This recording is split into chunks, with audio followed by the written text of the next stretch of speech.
two sisters. One favored, one forgotten. One labored from dawn to dusk. The other lazed without care.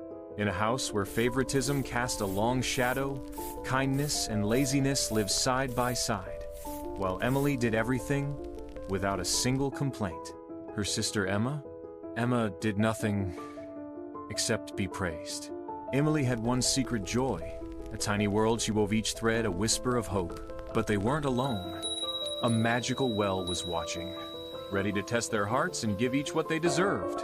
One afternoon, Emily was sent to wash a mountain of laundry at the old stone well in the garden, totally exhausted. She sat on the well's edge to rest. She pulled out her precious cross-stitch and held it up in the sunlight.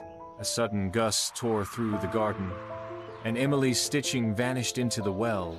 She peered into the well, but all she saw was darkness. But then, from the depths, a whisper, a welcome, and rising through the still air, a fragile piece of a flower. Without thinking, she leaned in, just a little closer. It didn't make sense, but she knew something was calling her. Before she could think twice, she climbed in. The stone walls were cold, and the light grew brighter below. But instead of cold water, Emily landed on soft grass in a place she'd never seen before.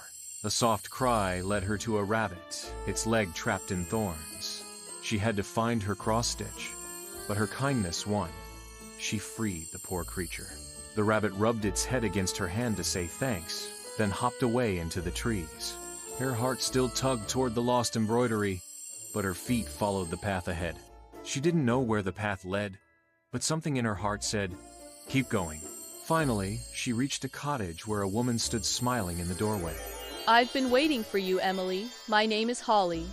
I've seen what a good heart you have, but before I help you, you must help me. Shake my feather bed each morning until the snow falls. Emily worked with joy, shaking the feather bed each morning. And in Holly's kindness, she found a peace she'd never known. She stayed with Holly for what felt like days. But time didn't work the same way in that magical place. Her sister Smirk still lingered, and her mother, who never looked back. Emily's heart began to yearn for home, even in a place so peaceful and magical. I miss my home, even the hard parts. You've served me well.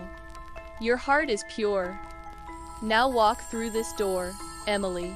As she walked through the gateway, golden light poured over her, and something extraordinary began to happen.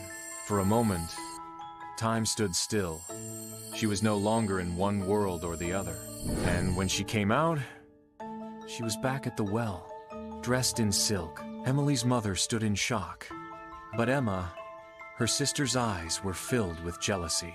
Emily told them everything. How kindness and hard work led her to the well, but her mother only heard the words gold and reward. If that girl can have gold, then you deserve more, Emma. Go to the well and do exactly as she did. Don't worry, Mother. I'll come back with twice as much as she did. And so, Emma set off to claim a reward she never earned. Part 2 coming soon. Return to see who truly deserves the reward. When greed stirs, what magic will answer? To be continued.